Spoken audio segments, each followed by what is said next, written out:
దేనికి భయపడమాకండి ఫస్ట్. ఆ మధ్య ఇప్పుడు చిరంజీవి సినిమా చూశాను నేను చిన్నప్పుడు. దాంట్లో అష్టలక్ష్ములు ఉంటారు. ధనలక్ష్మి, ధాన్యలక్ష్మి, సంతానలక్ష్మి, రకరకాల లక్ష్మీలు ఉంటారు. వాళ్ళందరినీ హీరో వదులుకుంటాడు. కానీ చివరిగా ధైర్యలక్ష్మి ఉంటుంది. ధైర్యలక్ష్మి కూడా వదులుకోమంటే తను వదులుకోడు. ధైర్యలక్ష్మి లేకపోయేసరికి వెళ్ళిపోయిన లక్ష్మి మొత్తం భయపడి మొత్తం తిరిగి తన దగ్గరికి వచ్చేస్తాయి. అంటే నీకు గనక ధైర్యం ఉంటే ఈ ప్రపంచంలో అన్ని సంపదలు నీ దగ్గర ఉంటాయి. డబ్బు, మనుషులు, గౌరవం, కీర్తి అన్నీ మన దగ్గరికి వస్తాయి.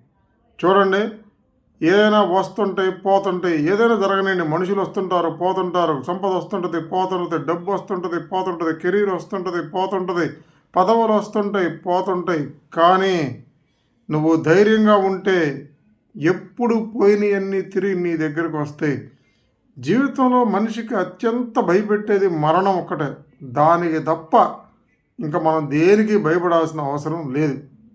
ఇవన్నీ వస్తుంటాయి పోతుంటాయి పోతుంటాయి వస్తుంటాయి. నీ దగ్గర ధైర్యంగా ఉంటే అన్నీ మనకి తిరిగి వస్తాయి. జీరో నుంచి హీరో లేని వాళ్ళు ఈ ప్రపంచంలో ఎంతోమంది ఉన్నారు. అతి సామాన్య స్థానం నుంచి అత్యున్నత స్థాయికి ఎదిగిన వాళ్ళు ఉన్నారు.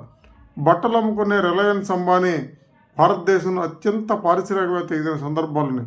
అతి సామాన్యుడైన ఒక ప్రొఫెసర్ మన్మోహన్ సింగ్ ఈ దేశానికి ప్రధానమంత్రి అయ్యాడు.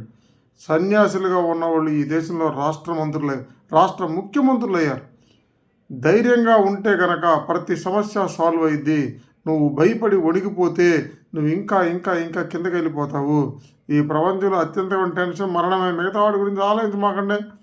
మనుషులు అంటారా వస్తుంటారా పోతా, డబ్బు అంటారా వస్తుంటుంది పోతుంది. దేని గురించి భయపడద్దు.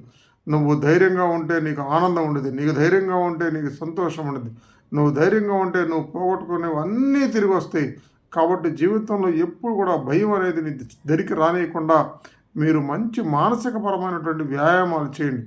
మంచి ధైర్యంగా ఉంటే కనుక అన్నీ మన వెంటే ఉంటాయి.